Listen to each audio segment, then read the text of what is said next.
Welcome to this month's Lunch and Learn with myself, Terry, and Francesca as we navigate some of the different aspects of behavior that we all face on a day-to-day basis. And let me tell you, many of you face the difficult behaviors of those fire elements out there. And I can say that because I am deeply rooted and deeply seen in that fire element. So, welcome to this week. If you have questions, comments, toss them into the chat. We love the engagement from each and every one of you and your insights, how it shows up for you. But let's get this started, and I'm going to kick it off of me to Terry.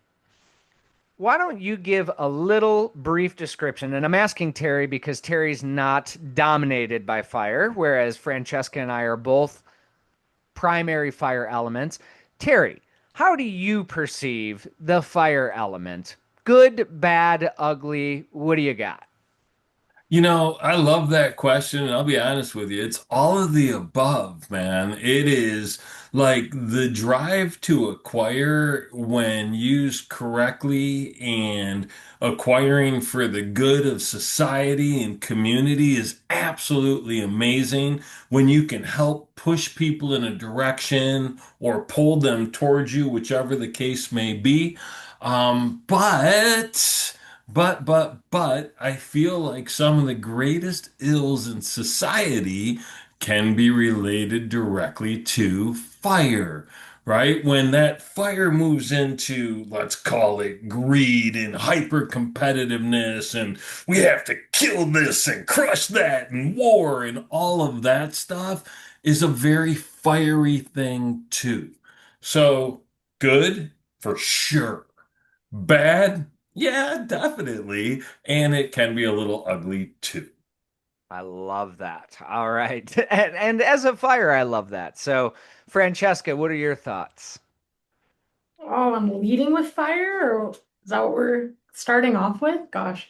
I mean, I had wrote down some notes of like what that occurs for us in our brain. And so for any one of you that are new to the whole behavior elements aspect, we're not obviously talking about personality here. We're talking about neuroplasticity and growth and change in behavior. So, I mean, when it comes to fire, your dopamine system is lighting up, right? So this chemical response for reward, motivation, and drive. And you also get increased activity in our prefrontal cortex when this lights up. So essentially, it's like a lot of the planning happens, and there's certain parts of our brain that kind of like tracks whether we're on track to achieve or not. So a lot of fire-driven individuals, what ends up happening is that we crave those results because those results often, release those brain chemicals that kind of feel like fireworks to us. And I think that even for me, when I realized I was primary fire, I wanted to take the assessment again because I'm like, I can't be. I'm high water. And I turns out my secondary is water, but turns out that no, a lot of those things that I do still backed by that drive to acquire. So I'm excited for us to dive into this. What a great topic. Do you feel seen today, Jay? I I feel seen. It's do. great. I do. Finally, we But get you to need to that. expose yourself for how high your fire is. You're the star of the show today.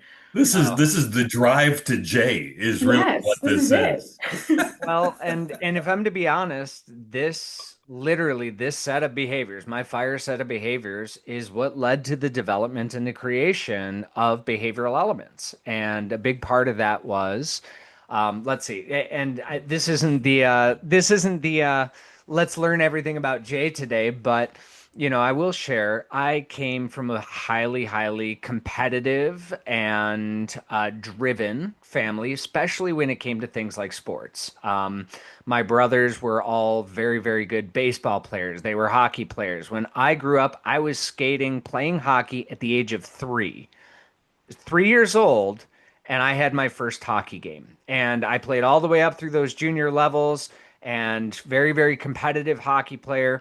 Finished that, retired from hockey to go into competitive debate, arguing with people for money, for scholarship money, then moving into mixed martial arts, another highly competitive. And if you don't win, well, there's consequences.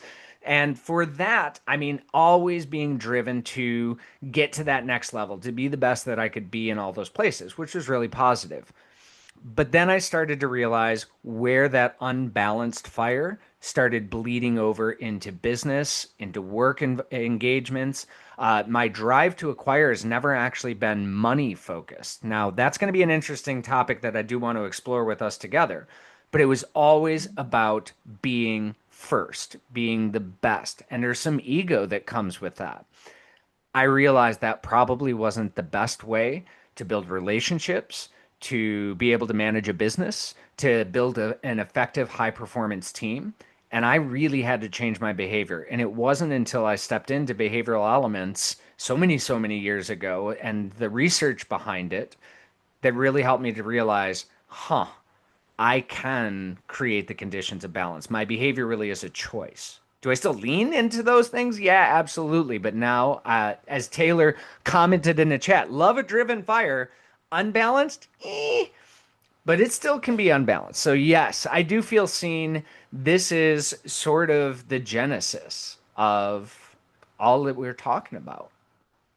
I have a question because of something you just said. You said that I have a choice, right? And I can lean into whatever behavior, and we definitely believe that we get to choose to behave intelligently. That's part of the moniker of behavioral elements.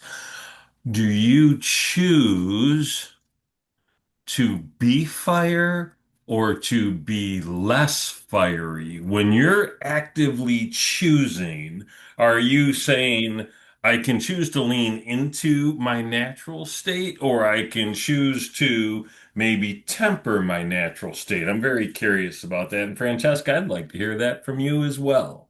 Do you want to take the lead on that, Francesca, or do you want to? Jay, this is your time to shine. This is and I'll go Don't say that. afterwards. That's just hitting the fire ego. All right. So here's what I would honestly say.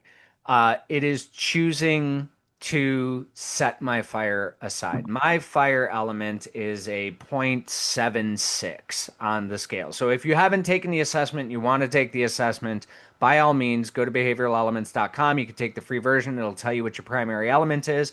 And if you want to send me an email, I'll even send you the actual pro report. Okay. So, with that being said, I am excessively high in fire, which means, and how we look at this is very different than the personality aspects, right?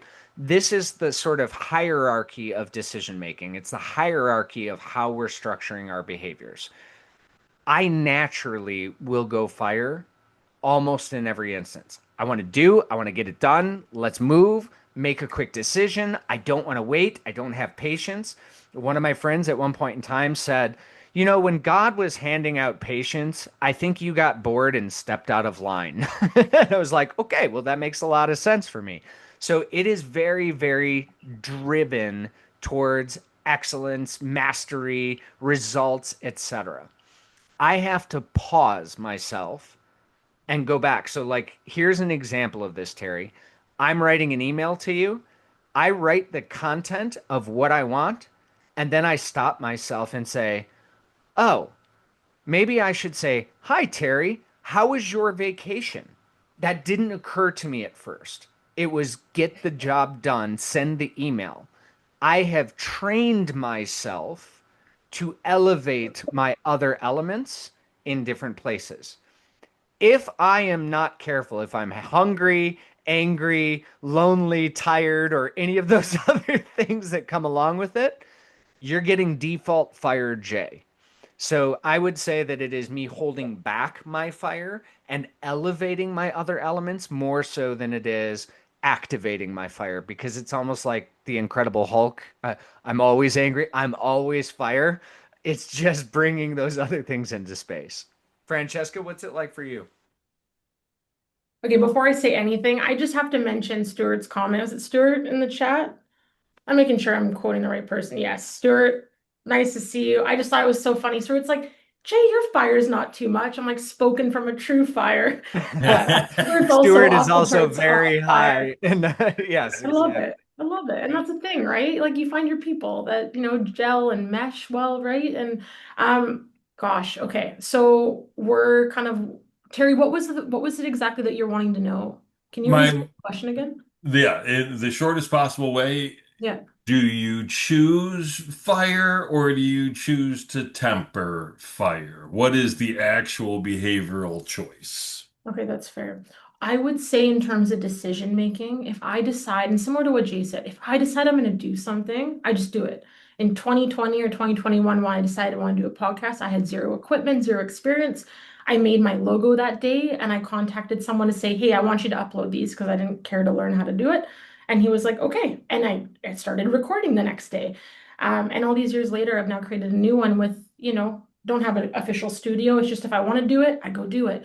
So I think that's where my fire comes in when it comes to responses, though. And it's funny because for me, I used to think that I was all nurturing, all relational, driven by that empathetic aspect of myself. And I think that's why when I first took the assessment, I was like, oh, there's no way that I'm a drive to win. But it was actually Jay that was actually able to help me understand that a lot of, even though in figure skating, yes, like I won all the conscientious awards, sure, because our sportsmen like, because I was the kid that if a little kid, their skates weren't tied properly, like I was willing to be late for my performance to make sure they weren't tripping on the ice. Like I did those things, but at the same time, I was still driven to win. It just didn't mean at the cost of other people. And I was never money driven either. Like, yes, success is really great, and to have that financial freedom is really important. And it's okay to have those goals too. But I think I always equated if I'm drive to acquire, that means that I'm selfish and I want money. And I think once I started understanding the components of it, it's that they're two separate entities. You can still have those. Those aren't bad. Abundance, and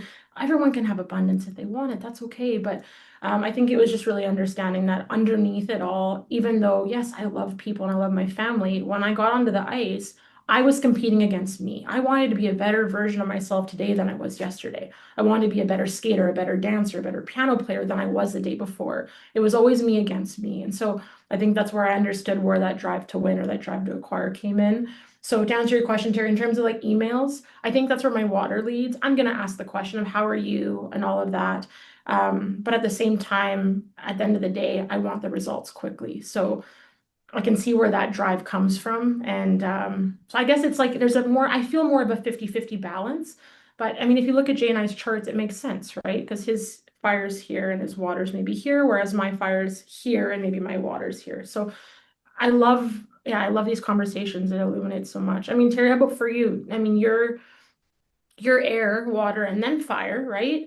How does that show up for you when you're responding to someone or you're interacting?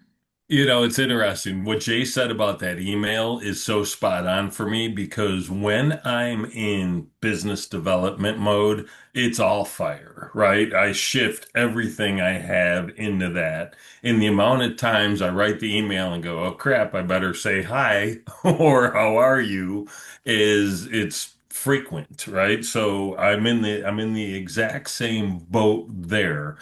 But for me, it's oftentimes there are plenty of times I wish I had more fire, right? I was more fiery, so I would stay on it because I am such a natural collaborator that I want to see you win more than I want to see me win. And that's why I love the coaching space because I can sit back on the sidelines, cheer you on, make you look like a rock star, high five you when things are going well, and then forget that I had anything to do with it.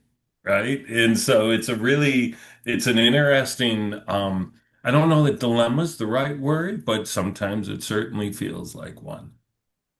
That's That's fair. it's really interesting though, and I do see Mandy's comment in the chat as well.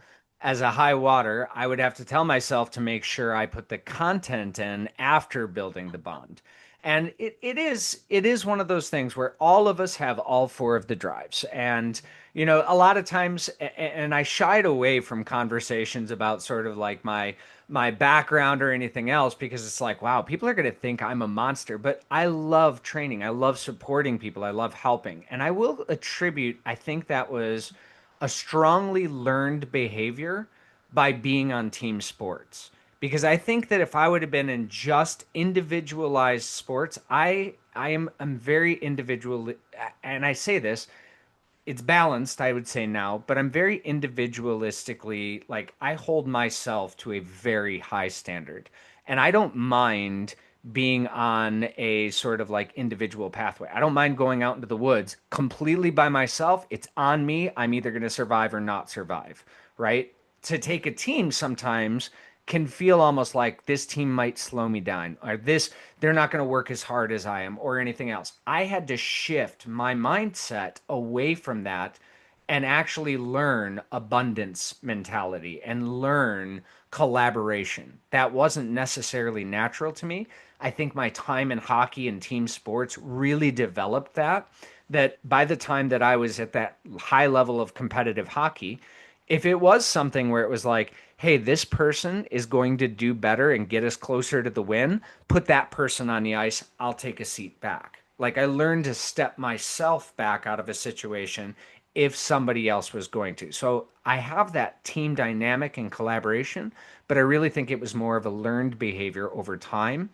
And it was the learning of, if I collaborate and work with a team, it elevates my chances to win.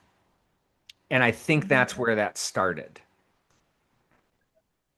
I think that makes so much sense, right? When you look at it holistically, if everybody else around me is going to make me better, that gets me closer to my goal. I'm in to support those people. But if those people on the team weren't quite as good, if they were slowing you down, would you be like, yo, bench him? Probably. But I mean, this is where and this I say this and I know but here's the thing. This is why I love working with the two of you, with our behavioral elements guides, with the team that we've built at Coeus, because I need a team to push me. I compete, but if I'm feeling like let's say that I'm feeling like, oh, I've got this webinar thing mastered. I get bored. But when I have a team that pushes me and is constantly shifting, I think that's where my air comes in with fire and it just turns into fire NATO. Could be because I'm like, oh, yeah, they're doing this. Let's do this. Let's do this. And then I get really sort of motivated by the team and by the people that really kind of elevate everything. I love that. I Well said. love that. Well It said. makes me wonder though, is it to push you or to push back on you? Because the one thing I've noticed with most high fire people is they've never really met a situation where they were wrong. And shockingly, sometimes they are. And It's so shocking, isn't it? it's like, what? Unbelievable. I'll So tell you when it happens I to me. No, I'm just kidding. Oh God. Thank you, Arthur Fonzarelli. I was Ruru. That's Well, amazing. but again, and this is one of those situations where I think that, balance. So I am very imbalanced in I don't have a single element in any of the balance zone of the profile. But what I have learned is that when somebody who is driven to bond is talking to me about connection or is talking to me about empathy, is talking to me about relating to other people, I listen because it's not something that would initially come as my primary strength. When I hear earth, which is my absolute lowest, my and my former executive assistant who is now leading one of the projects for our team, she's fire and earth. And it's really fascinating to me because her earth often overshadows her fire, but she is also driven to like getting that done. That works really well for me because I trust them and I defer in some cases of, okay, maybe we actually do need a process for this. Okay, maybe we actually do need some kind of organization or structure for this. So I've learned to not only manage some of my own um, shorts, but I've also realized that, hey, this collaboration thing can really help me fill in some of the gaps that I have that are absolutely essential and critical for us to win as a business or for us to grow as a business. And so I have learned to sort of take that step back and really value people for whatever their elements are. And I think that that is a big shift that I, I'm going on a few decades of actually, believing and feeling that. But that was definitely not something that came naturally to me because before it was, if you can't keep up with me, you're out. And that wasn't a real good way to get ahead. Mhm. Yeah. If you want to go fast, go alone. If you want to go far, right? Can I add something to that though? Yeah. Hmm. Okay, so here's the interesting part. I agree with what Jay just said, and I agree profusely with what you just said, Terry. And I think that some of the most beautiful things I've ever done in my life in terms of business or different passion projects for charities or whatever has always been with other people that I've had the pleasure of collaborating with. This webinar right here is a perfect example. What I've also learned, though, as a high fire backed by water, is this. It was very easy for me for the vast majority of my life, especially being born after loss, to make it everyone else's, to make sure that everyone else is on board with what my purpose and passion was. And if everyone wasn't on board, that water part of me was like, well, then it must not be my purpose. Then I might have to realign because so and so said that's not what I should be doing. And I actually just wrote a keynote talk on this very topic because it was something that was really compelling to me. And I kind of named it Your Purpose is Not a Group Project. And I think that's what I've had to do in balancing my fire and my water because I really realized that, like, yes, I want the people around me to be happy, but it's not going to be at the cost of me not pursuing what I feel like I'm put on this earth to do or my purpose is. So there are going to be times that we do have to go places alone. It doesn't mean that our partners or the people around us aren't going to understand. Maybe they will, maybe they won't, but that's okay too.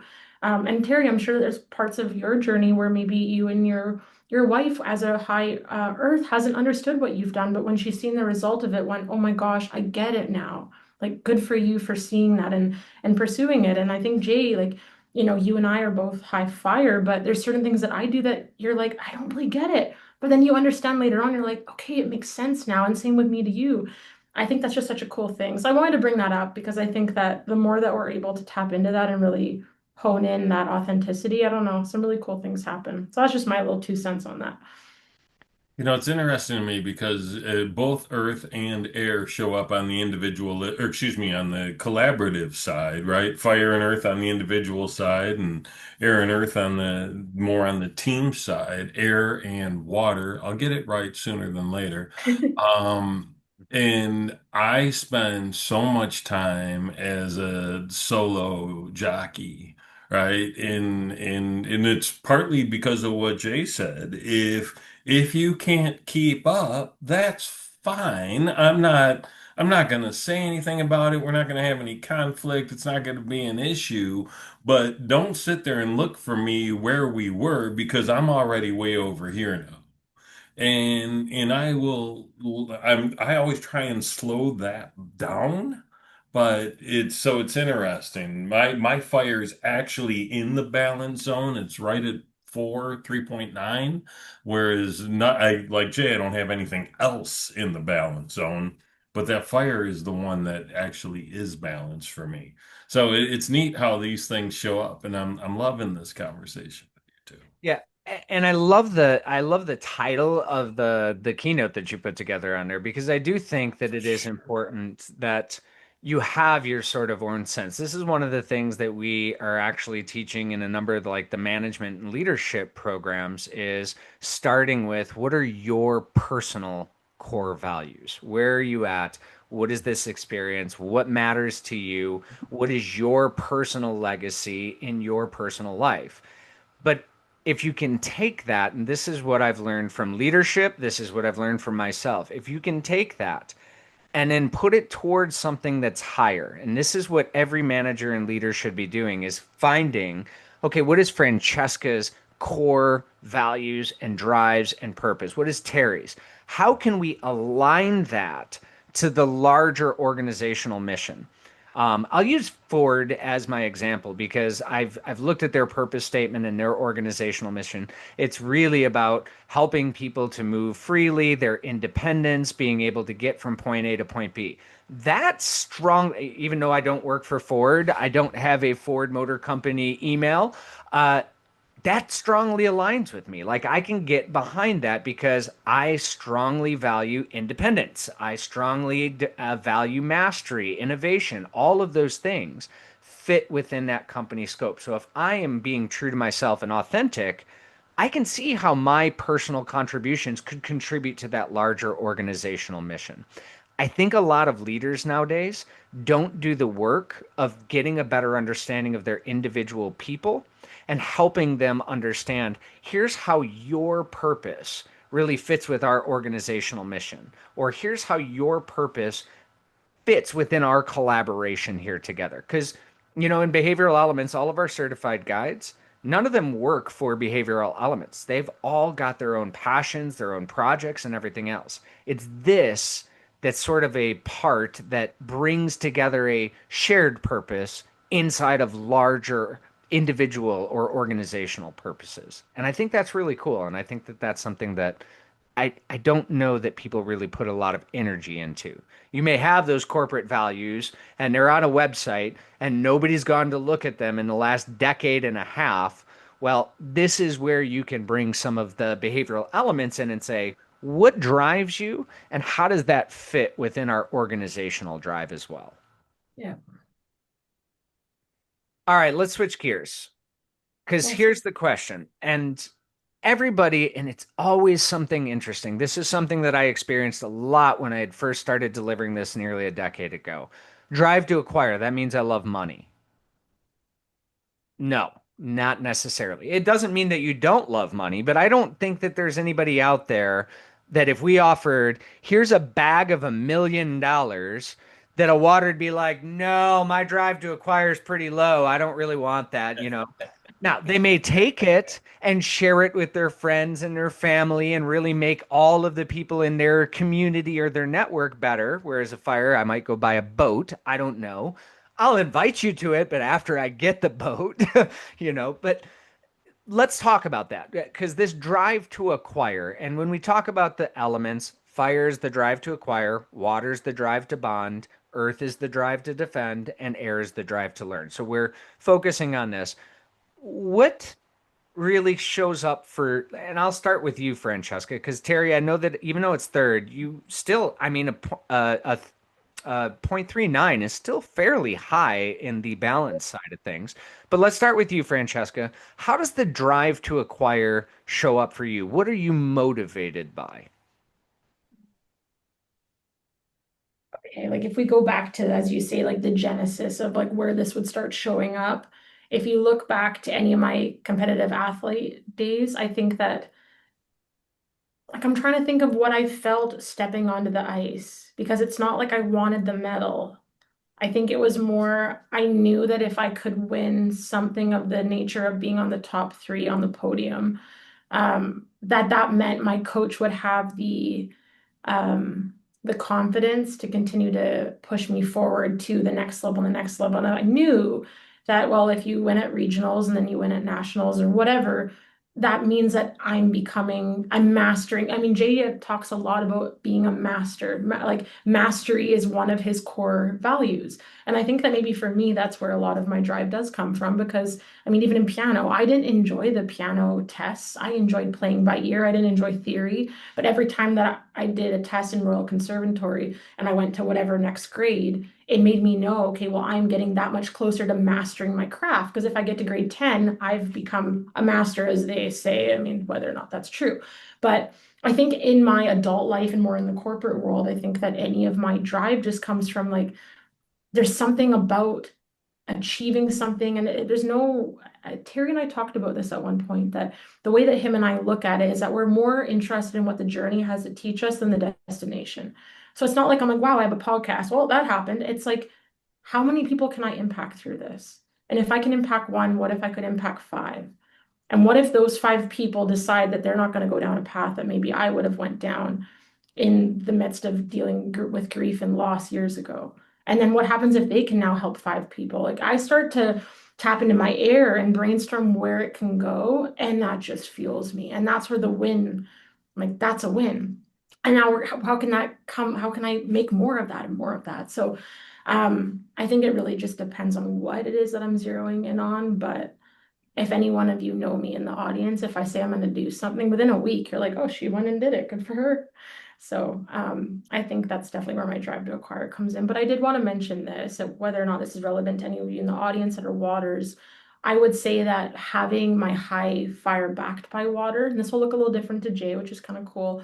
I think it's kind of neat because we can pursue our goals without burning bridges because we are very much in tune with, how the people around us are doing. And I think that I have to give Jay so much credit. The fact that his water is as low as it is, he has built and sustained an incredible team. I have the pleasure of working with them every day. I'm with them here at an office right now. And I think it's really cool to see someone that has such an excessive amount of fire and such low water. It's proof you can choose your behavior. Jay's team has a culture that is all about, do we care about what other people are thinking? How can we help them? How can we show up for them? Even on the days where they're not in the office and they're going through something, can we mail something to their house?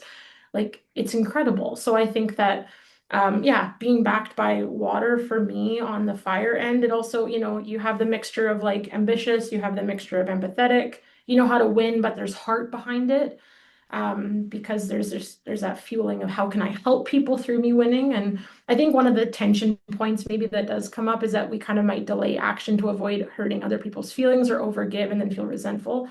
So that's not something that I do so much anymore, but I would definitely say like 10 years ago, Francesca would definitely be unbalanced in that department because I was so focused on what are the feelings of everyone else. So Jay, you also mentioned last week, it was something along the lines of like, we don't want to ever suppress an element. I think it's more about recognizing, hey, I recognize that I have this pattern popping up. How can I bring my other elements up to make us a better person? And I think that's what Jay does, is that he doesn't suppress his fire. He just goes, well, I guess I'm gonna have to let this water rise up in me so that way my team can cultivate the culture and the sustainability that we want it to have. And I think that's really cool. Those are my thoughts. Thank you for that. That's really kind. And I am proof we can learn to navigate our lower elements. So thank you for that. So anybody playing at home, guess what? You're not stuck. And that's actually a big part of the reason why we started this. Before we go into that, Terry, what are your thoughts? How does it show up for you? Francesca's talking, she used a word that I use a lot, and that word is impact. For me, that's the goal, right? And like, so from when I think of fire, for me, I think of it sitting inside of a lighthouse, like being that beacon, being that shining example of what can be. I'm a huge fan of human potential, and I'm a firm believer that we're nowhere near where we could be. Right. And so, Jay, you just said, for those playing at home, if I can do it, you can do it too. It's not what you said, but that's what you said. Um, and that's kind of the thing, right? I think about the obstacles and the challenges that I've gone through and that everybody's gone through. We all have that whole list of so what that happened in our life, and yet we still show up and make a difference and do the things. And it's that reminds me to stand tall, stand proud, and help others along the path. And so the fire for me is, yeah, while I'm fiercely independent, I want to help other people just elevate, man, just to be their best self. And I think that's the primary driver for me and why I do the things I do. Mm, I love that. Go ahead, Francesca. First off, beautiful words, Terry. And like, I love the example. I want to make sure that Terry gets illuminated because he sets an incredible example of how to not only achieve your goals, but really consider the people around us. Terry's one of those people that will email you and say a compliment that maybe no one else would think to say that just completely makes your day. And there's been times where I haven't even known what to say because I'm just like, I don't know what to do in these moments, but thank you. And I think that people need a Terry in their life as well. And I just wanted to make sure that you get credited, Terry, for everything that you do on that end. But I also wanted to mention this. I think that I don't know if you guys have ever experienced this, but there's those moments where It's really easy for us to, especially when we have a lot of water in us, become the tugboat. It's like we're wanting to pull the people with us. Like, come on, let's go. We're gonna do all of this. And I think sometimes it's stepping into that fire and, like Terry said, being the lighthouse. People sometimes aren't gonna come to where we are, and we're gonna be far away, but we can set an example and say, hey, like what Jay said, I'm doing it. Like, you can come this way, right? I just don't. I wanted to ask this question because I'm curious, and then I want to obviously pass the baton to Jay because he's got some incredible questions for us. I don't know if anyone in the audience has experienced this. Maybe Terry and Jay, you have too. I find, and this is a personal reflection moment for me, I find as a fire, it's really easy for me to become hyper dependent. And I have no problem using my water to help everyone around me. But the second that someone says, Francesca, how can I show up for you? Or how can I be there? And I'm like, oh, I'm good. Like, I don't even know what to say. I'm like, no, I'm fine. Don't worry about me. How can I help you? And it's like, I'm trying to find this balance with that cognitive dissonance of it's okay to have other people support you. And I think getting to work with a team more closely in the last couple months, it's been a really wonderful reminder that yes, you can have all the ability to do it yourself, but and I want to help everyone, but it's okay to like say, hey, yeah, I'd love to accept your help. I don't know if any of you in the chat, feel free to tell me if you've ever experienced that, but it's one of the joys of being fire and water. Anyways, Jay, baton back to you. It's all yours. Yeah, I'm pretty independent. Pretty independent in so much as I don't ask for help, and it's not because I don't appreciate help. If I'm really, really stuck, like if I have exhausted every resource and every tool, but for me, and this is where I was going to go with my motivation. For me, I'm motivated by the pursuit. And I've realized this. If I encounter a barrier, it is so motivating for me to, I'm going to find a way to overcome this barrier.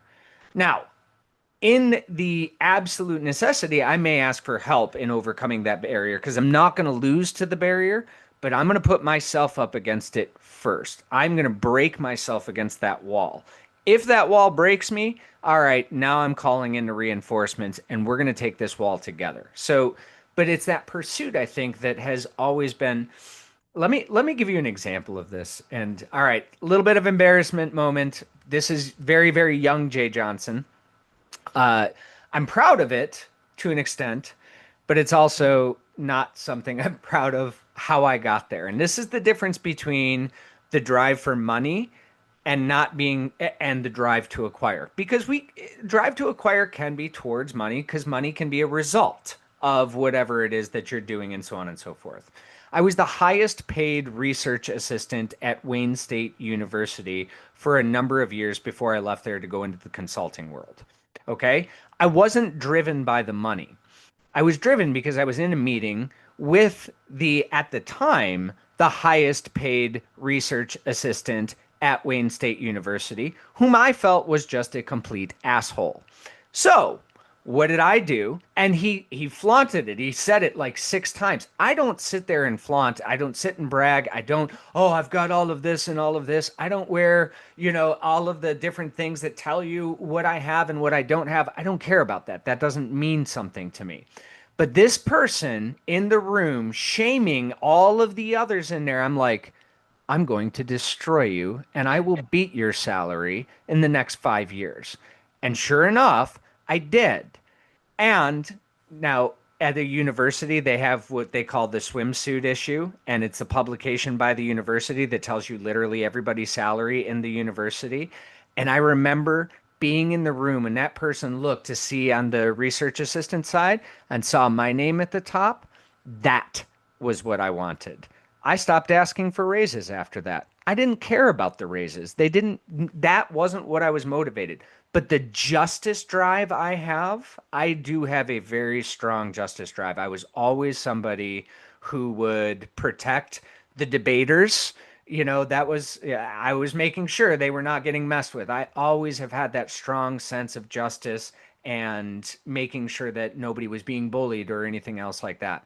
So when I see that type of behavior, it's just like, oh, I'm going to eviscerate that. Um, Other things and the way that this motivates. I was exceptionally, this is where behavioral elements came from. Again, I was really frustrated with all of the personality assessments that kept telling me what I was and what I wasn't, and making me feel like I was in a box. I'm like, yeah, okay, well, that makes a lot of sense, except for here, here, here, and here. Or I've taken this assessment 4 times, and every single time you're telling me that you have the most valid and reliable results, but I'm different and I'm showing up different. Why is this showing up different for me? And that was what literally put me on the path of the drives. And my goal with behavioral elements was to create a new tool that would help people better understand why they have shifts, why this neuroplasticity in our brain exists, and why we can shift and change our behaviors, why we're not stuck in a box. So, on some level, it was a competition of say, I think I can do this better. And that might be my motivation in so many different things. That's how I got into training. I got really tired of sitting and getting death by PowerPoint. I think I can do this better. And the moment that I have that, it's the pursuit at that point in time for me. So I don't know. That's a little bit different. It's interesting to me when you talk about the drive because Jay, when you and I first met, we were introduced because I was telling a mutual acquaintance of ours that I was trying to build an assessment that the outcomes were water, earth, fire, and air. And I wanted to do that because every time I've taken a personality assessment, I was like, hey, this is great. I can better understand me. But the best part of a tool would be being able to more quickly understand and relate to other people. So if we had something that wasn't a number 1 through 9, a series of semi-random letters that you couldn't remember or even figure out if you talked to somebody for an hour, or where you could read different tools and have different answers for what the 4 letters stand for. I was like, this would be really powerful to build. And so and you mentioned having a low earth. We know that I don't have earth, let alone a low earth. I have a no earth. And so it was really easy for me to say, oh my God, it's already done. Beautiful. Let's roll. But I like that idea of how you came to it from a competitive space and I came to it from a more collaborative space. And here we are collaborating on our competition. I don't even know if that's true. Collaborating to take over the world together. Yes, sir. Let's do it. That's right. Francesca, go ahead. Okay. Just based off of what you and Terry just said, a thought came to my head, and I was like, this is such a fun fact. You can decide if it's fun or not, but I have to tell you this. So for years, anytime I worked with any team, I was like, I will do everything but take a personality assessment. Because one time somebody got me to do that, and I was like, wow, that really put me in a box. Like, sure, I can, this is aspects of me, but there's so many other things that I can do.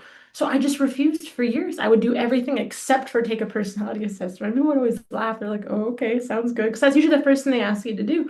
So finally, to Jay and Terry's credit, when it came to behavioral elements, I'm like, this is an assessment I'm aligned with because we're dealing with the fact that we can always choose a different pathway, something that aligns with the people that we're working with and what our goal is in that moment. So just thought I'd share that.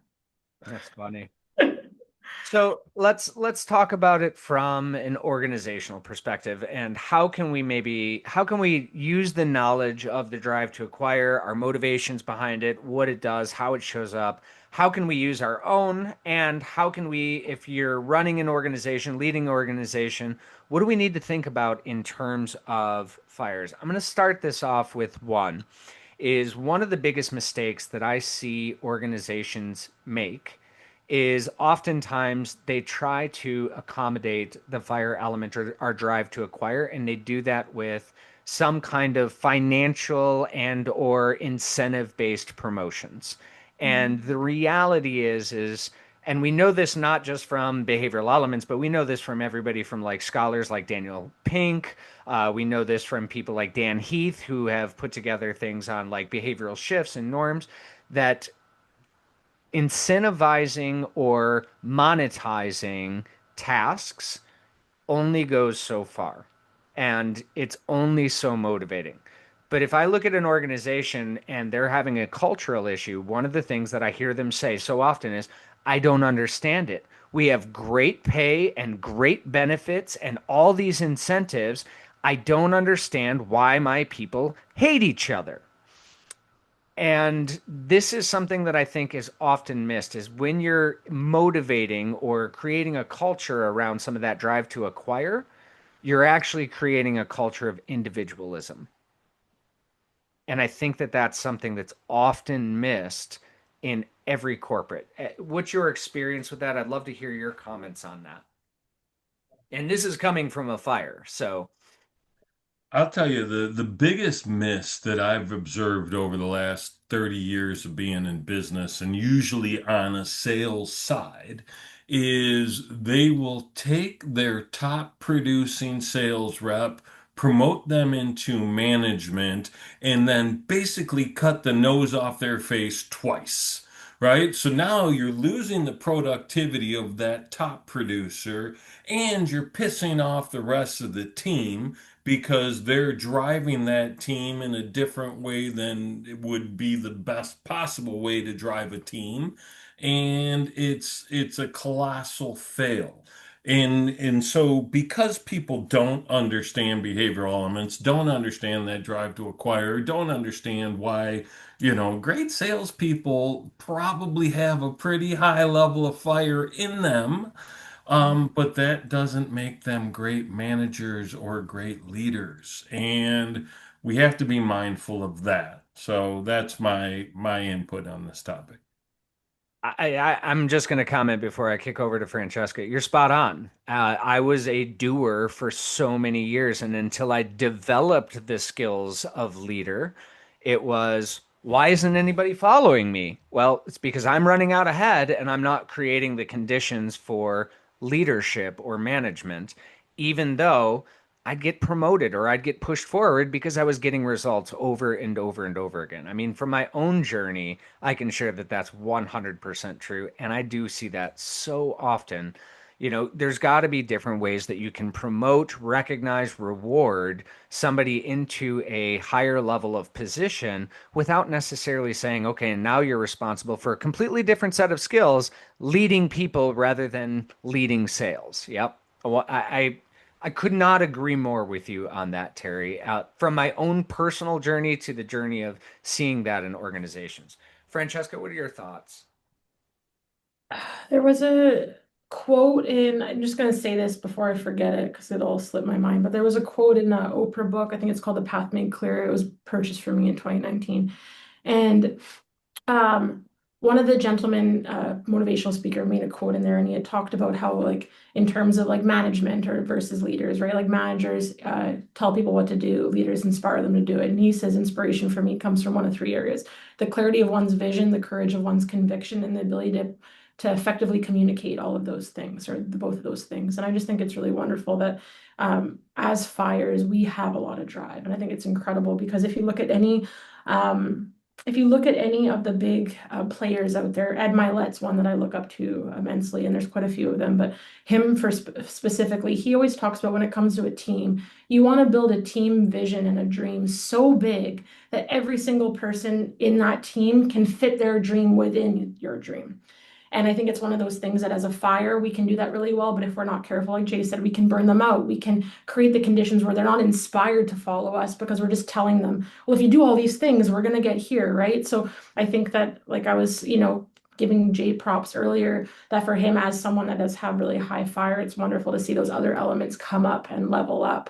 So that way he's able and he has created the conditions for a team that everyone's dreams can fit within the bubble of what his company dream and umbrella and vision has created, right? So I think that, I mean, for me, what I've observed, and I work for some incredible leaders and for some of the top agents in the industry, both in real estate and luxury developments and large scale developers. And it's interesting because I've worked with a lot of fires, predominantly men. I will say that I haven't worked with a lot of female fires, but I will say the ones that I've enjoyed working with the most is that they were able to take a second to stop and say, does that land with why that's the vision? Jay was saying on a training the other day that it's really easy for us to say, hey, I want you to push this button 6,000 times. Well, someone's going to think that's redundant and it's busy work. The second you're able to say, if you do this, and to the perfect precise way that you're able to click this button. We're able to do X, Y, and Z, and we're able to help all these people. It's a silly example, but it's a powerful one. And I think that any of the leaders that I've been able to take away what I never want to repeat or do of the fires I've worked for, it's just simply that it's really easy for fires to get in the mind of I'm the best, no one else will do it like me, and everyone else is beneath me. And I think that those are the leaders I can look back on in the past and say, thank you for what you taught me. I don't want to ever do that. And the leaders that have inspired me are the ones that say, yes, I am exceptional at my trade, but I'm going to help each and every one of you to master that too. And we're all going to go together. So, like you said, it's just all balance and it doesn't happen overnight. But Jay, you're proof. Terry, you're proof. We're all proof that, you can create that. It just takes time and discipline. So we're nearing the end of our hour here. I want to open up. Audience, do you have any questions about fire, how it shows up? I do want to lean into something that Francesca said. Toss it into the chat. We've got time. We'll answer your questions. But it was really funny because you had mentioned about that sort of independence. And this is really where it's important that we know not just the primary drive, but also the secondary and also the third, and so on and so forth. Because I know that my fire shows up differently than Francesca's. I know my fire shows up, a lot of my team have high fire. Madison, our marketing person, she's a fire element. She leads with fire. Hers shows up different. She's fire and water. Julie, fire and earth. Jennifer Mansfield, fire and I'm not recalling. I think it might be fire and water potentially, but so on and so forth. And our fires show up very differently. As a fire and also a very high air, way above the balance line, I can tell you the what highest motivation that I have is tell me something can't be done. Give me a problem that's unsolvable, and I will be a dog with a bone until I get whatever the result is that we need to get. That is where I'm at my best. This is why I've gone into consulting and training and everything else, is because I look and I see here's a challenge. How can we get to the solvency of this challenge? How can we resolve this? How can we fix this? That is so motivating to me. And I think that that's aligned with my desire for mastery. But that's a fire and air. And I know that that shows up a little bit different for somebody that may be a fire and earth, a fire and water, or a fire and, fire. Yeah, Jay, you're fire first and second. Good point. Um, Caitlin's got a really excellent question, and so I think it would be fun to all three of us take a little round table at that. Water is my first, air is second. I struggle with tuning into my fire, which is a close third. What is something I can do today to practice tuning into my fire more? I love that, Caitlin. So good. Go ahead, team. I'll start, man. Terry. Make a list of the things that you want to achieve. Get clear on what that true north is, what you want to get out of life, right? And map to those goals. So there's point one. Yeah. Love it. Oh, I love that, Terry. I personally know Caitlin. She's incredible, and I know some of the goals that she's working towards. So, Caitlin, I would say now that, to Terry's point, that you know what your true north is, what you can do today is make a decision that I know you've been procrastinating. Do it. Do the Ooh. first two steps today Mm. on what you have been putting off, and you will feel so good. Do that every day for 10 days, 20 days. Oh my gosh. Call me. Tell me what happens. I can't wait to hear. I Just do love it. great. Those are great. Actually, and mine's a little bit in line with something that Francesca said, but it's something you can practice every single day. Speak first at the meeting. That is honestly, fires are going to speak up. They're going to speak fast. They're going to speak quickly. And a lot of times, a lot of the other elements will wait, either wait their turn, sometimes from the water side, wait to hear everybody else's opinion to make sure that what they say isn't necessarily going to offend or isn't going to create any kind of kerfluffle, or making sure that they're speaking in hierarchical terms, etc. Speak first. This is an easy way to practice a strong fire behavior Called out. Yeah, this is an easy way to That's practice a awesome. fire behavior because a fire is going to say, this is my opinion. This is where I think we should go. This is how I think we should do it. And it's going to happen very quickly. That is a practicable behavior that you can do anytime that you need to. Yep. So there's a good practice method, as well as, hey, take that first step. You know you're procrastinating on something. And fires procrastinate on things that maybe are not super interesting to them, but they tend to procrastinate less. They tend because hey, the dopaminergic drive to pursue is something that's going to be like, and my the people that work with me know once I get on a pathway, don't stand in the way. Don't be a barrier because I am going to keep going and driven and driven. And I want everybody to come with me. I will reach behind and say, we're all going together. But it is going to be a driven pathway until I get to wherever the result is that I want. Speaking up first, taking an action, jumping in, those types of things can really impact that sort of dopaminergic desire and pursuit circuit. Yeah. Love it. Super awesome. Good conversation, y'all. Really happy to be here with you, fiery people, Shifu Hotman. It's Be been here with my us. pleasure to talk about me. No, I'm just kidding. Francesca, why don't you close us up? What is your final comments for this webinar? Let's hear what you got. I think if you have people who are high fire in your life, just love on them because you know what they need? Sometimes we just need a hug and a pause and a quick second to just breathe in the midst of wanting to help or do all these things in the world. And if you are high fire, take a moment to breathe, pause, smell the roses. Life is so short. And I just want to say, in terms of Caitlin, like one of the best things that you can ever do for any of you elements in the audience, if you're wanting to bring up more of your fire and make a decision today that's a bit hard, reward yourself with something that you love to do. If you're high water and you want to talk to a friend that makes you smile, do the thing and then make the call. If you're a high earth and you love working on your spreadsheet, don't get that spreadsheet out till you do the thing. So that's those are my closing thoughts today. Awesome. Thank you, Francesca. Terry? We started this off with the good, bad, and ugly, and I think what we ended with was the good, bad, and awesome. And so, great job, team. Very, very cool conversation. Maybe a little hot at times, but still very, very cool. Nice work. I love it. So I just want to say thank you to all of you who have tuned in today to listen to the three of us wax poetic for sharing your comments and for sharing your questions in the chat. It always livens up the conversation. And, this is, I guess, maybe the thing that I found to be the most inspiring is to who I am today is very, very different than who I was 20 years ago. And it was a pursuit of better understanding where these drives come from and how I can be better. And, through that pursuit, I truly believe, and we've had more than 40 some thousand people take the assessment at this point in time and get a better understanding of what it is that's driving and motivating them. And we have awesome people like you that join in here to learn more about this, to see how this operates, to build a better behavioral life for yourself and for the people around you. So I can't commend you enough. Please, if you ever need anything, reach out to Francesca, myself, Terry. We are here to support and to elevate. And in the meantime, thank you so much again for being here. We look forward to seeing you next month where we come back with our behavioral elements lunch and learn. So thanks, everyone. Take care. Thank you, Jay. Thank you, Terry. Appreciate Thank you. you. Bye, everyone.